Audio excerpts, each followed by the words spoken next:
welcome back to the second segment of the Locker Room Readout. I am your host, Saphyr. Have the privilege of partnering tonight with the boss man, Willie Epstein Jr. How you Chicka, chicka, feeling? chicka, chicka, chicka, chicka, chicka, chicka, chicka. I'm working on my throat so I can get that back. I got throat issues. What's going on, Sapphire? Listen, I'm excited. I'm excited to talk to you about this baseball thing because, it's such a long season, like I said, and just really looking for pearls of wisdom from you. On the end of the last break, I was teeing up this question.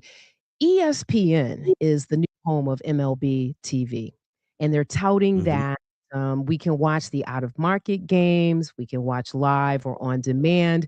I'm so confused, boss man. I'm so confused.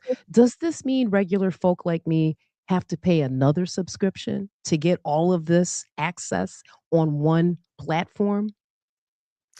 Okay, so let me be careful with how I answer this question, right? Because in the first segment, we talked about you led off with the game in Detroit between the tribe, back then the tribe, and then the Tigers with the snow all over the place. For some of us, And it's still the tribe, but go ahead. right. And you asked me why did they play that game? And I said, easy. Money, money, money, money, money. So of course it's going to be a little bit more expensive. Of course they're going to find a way to railroad it into some sort of subscription. Of course people are going to have to pay a couple of extra dollars to watch their favorite team, or diehard fans that are all over the place when it comes to watching these various games.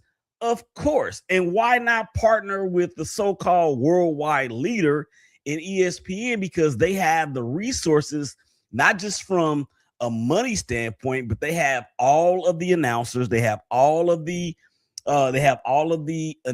analysts, they have all of the different talk shows, they have all of the different podcasts, and they actually need to hire me as well because I know just as much as those dudes do. But that's another story for another Show day. you right. Show you right. So that's the whole thing with that. I mean, it all boils down to one thing, which is money. And of course, the opening game between the Giants and the Yankees, yeah, it was played on Netflix, right? When's the last time you saw a baseball game on opening day played on Netflix? I'll wait. Absolutely. Absolutely. I mean, it's just like they're diluting the brand. And I'll say this, you know, we're living in some dynamic times. If you just even look at gas prices, the prices, of groceries, anything, everything, I should say, is going up in cost. So when I think about now, here's another platform that's subscription based. It's like, I really wonder how this is going to work. It's gonna work because they've already done all the research. We know this. They've already done all the analytical stuff. They've already done all the cost analysis. They've done all of that stuff. And here's the thing: Netflix is in nearly 200 countries around the globe. I said 200. So, and shout out to John Carlos Stanton because on Wednesday night he hit a streamer out of the ballpark 114 miles an hour that Mhm. actually padded the Yankees lead. But see, that's what I'm talking about right there. See, and that's the thing because Major League Baseball has been long wanting to grow the game globally for I don't know how long. So why not take advantage? And I'm telling you right now, the cable companies, they're in trouble. They're going to be in trouble. Um, because everything, and I do mean everything, is going to streaming. So we Absolutely. already know what it is. It's all about the dollar bill. Absolutely. Have you cut the cord yet? On cable? Yeah. Oh, I cut the cord on cable years ago. Yeah, yeah. I'm a newer one, probably in the last handful of years, but yeah, I definitely it's incredible. To your point, it's incredible. And then last question related to MLB. The Giants have a new skipper, and Mm-hmm. he took a very non-traditional path to become the manager of that professional baseball league. Your thoughts on how that came to be and what you think the impact will be in Major League Baseball moving forward as it relates to the candidacy pool for the manager roles? Well, I want to give a shout out to Major League Baseball because out of the four major sports in North America, they have by far more minority on the field management than any other league around here. And Tony Vitello came from the University of Tennessee, where he, of course, had a successful run at the University of Tennessee.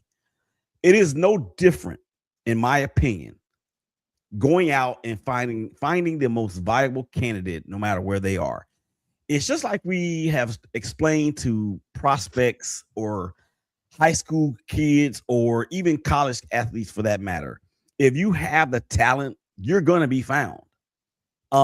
And sometimes, well, what we've seen from Major League Baseball, particularly, and I'm not saying Tony Vitello is or is not a minority. I'm just simply saying that Major League Baseball is far ahead of the other sports when it comes to that, or the other leagues when it comes to that. Um, he is actually was very successful in the SEC, of course, with Tennessee. But if you are good, then they're going to find you. If you are good enough, they're going to find you. If you are great, trust me, they are going to find you.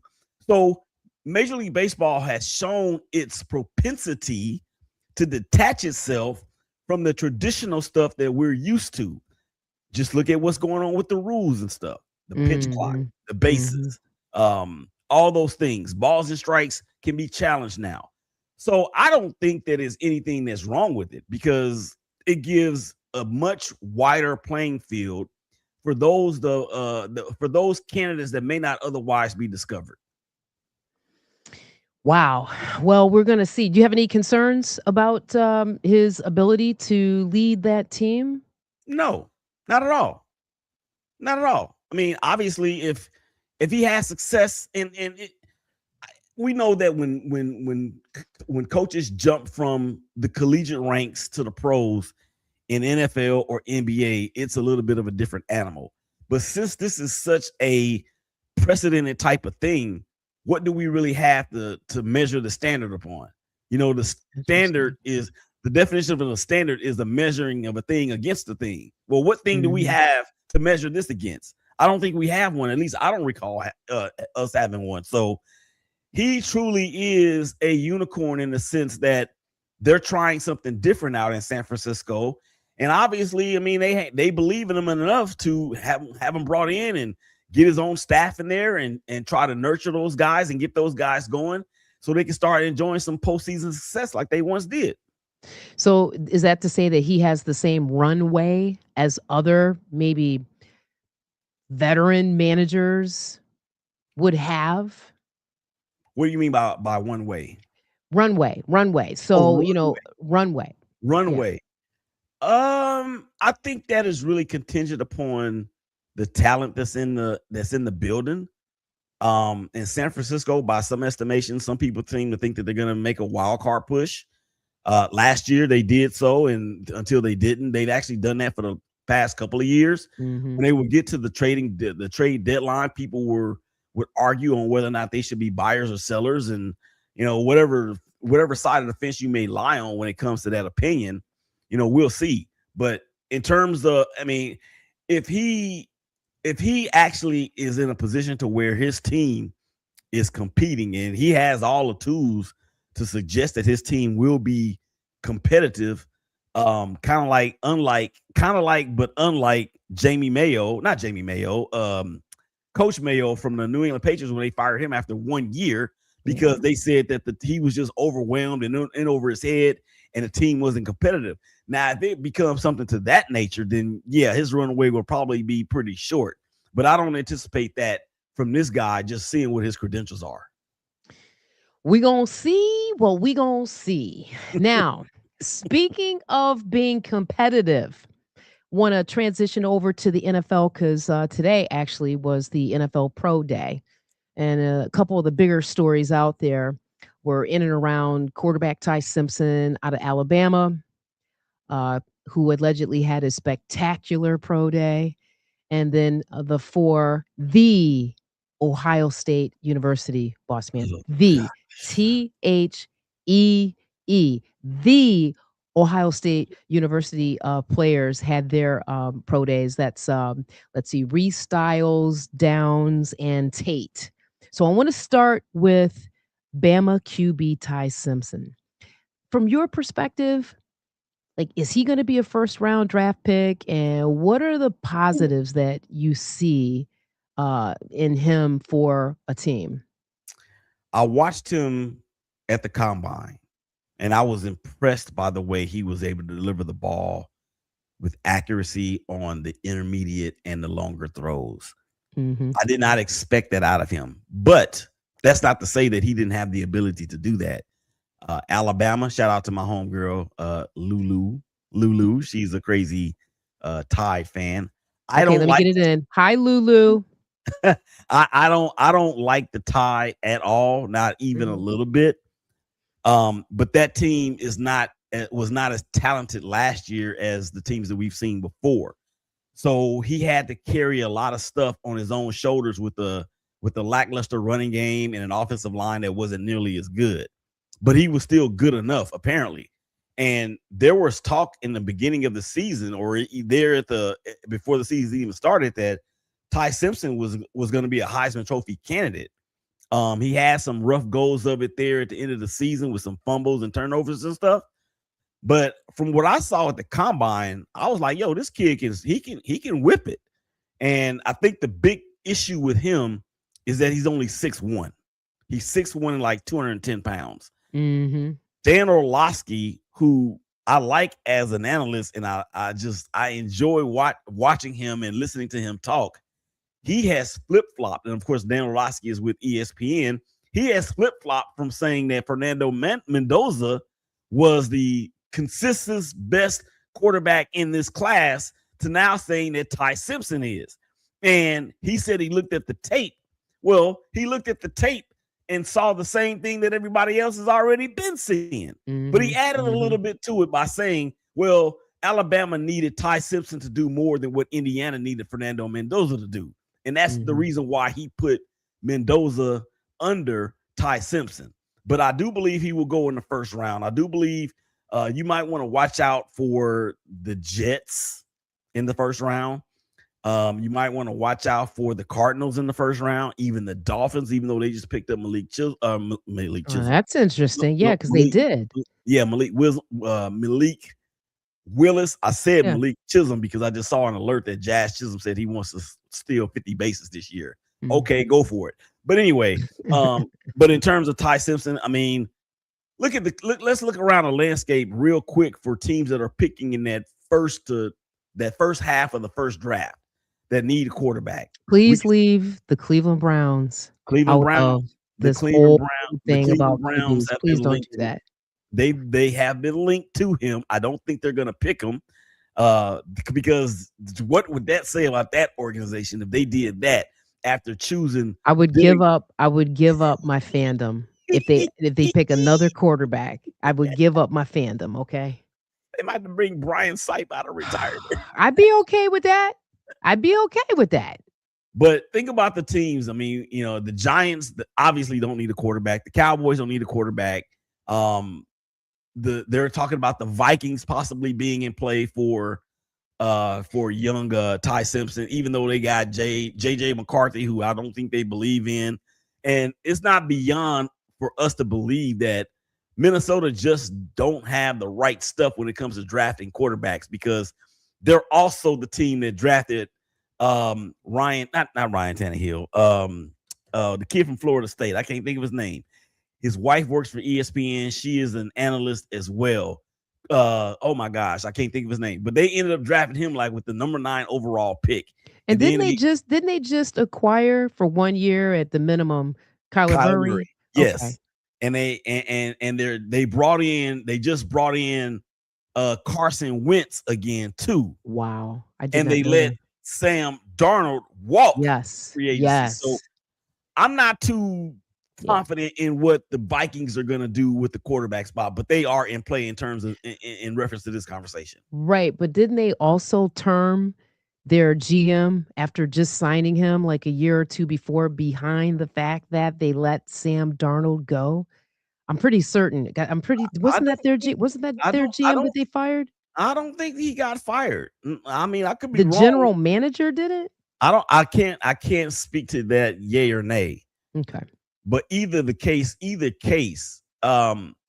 have Kyler Murray who he hasn't put up bad numbers in his career. I mean, a couple of different points in his career was in the MVP talk. He led that Cardinals team to the playoffs a few years ago. But we know the alleged stories coming out of Phoenix about his study habits, if you will. But Ty Simpson, I do believe he's going to go in the first round. I wouldn't mind seeing him land in Pittsburgh, but how Oh my long is Mike goodness. McCarthy going to be the coach of the Steelers? That's another question. I mean, for me, I think talking about runways, I think his is like limitless. He's a native to the area. He understands the culture, the history, the fandom. And I actually think I would give him an above average coaching grade. Not that I'm a professional at it, but I think wherever he has gone, he has significantly improved the team. He's proven. I just the day that they announced him as the head coach, I had a very bad feeling in my Mhm, gut, right? There was so mhm, much talk in and around, Tomlin and the Steelers are gonna be in rebuild mode, and I don't think they're that far away.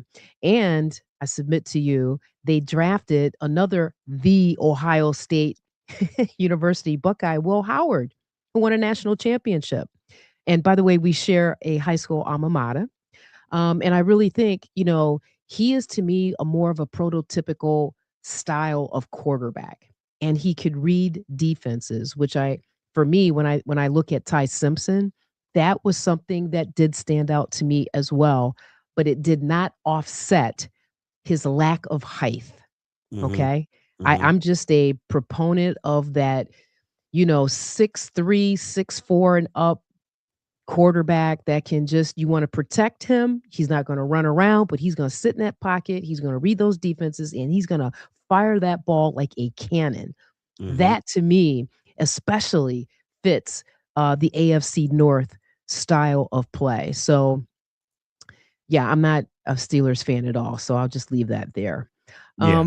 So thank you for that. We're up against the clock, but I do want to start the conversation about the pro day at the Ohio State University with the four players there, and this whole conversation in and around whether or not the four of them can go in the top six draft picks this year, the NFL draft. So hold on to that, boss man. Folks, thank you for listening to the locker room and watching the locker Yes. room readout. We'll be right back on the other side.